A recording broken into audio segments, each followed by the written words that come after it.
In this video, I will show you how to fix Philips TV flickering screen problem.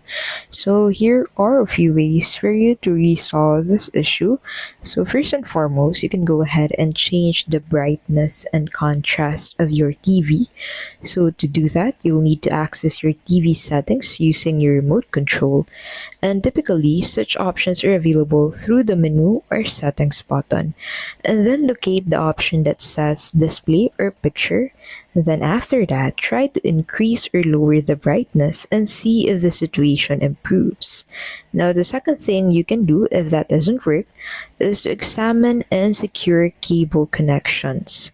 So it's not a secret anymore that a loose or damaged cable connection can ruin your overall TV experience. So go ahead and check that out.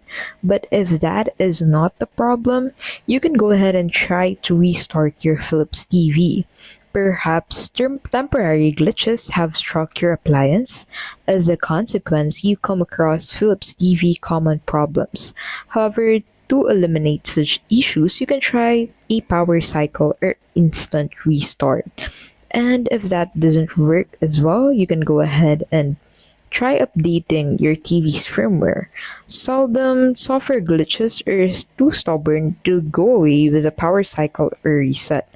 All you need is a firmware update. In fact, firmware updates can resolve software bugs and glitches that lead to Philips TV screen problems.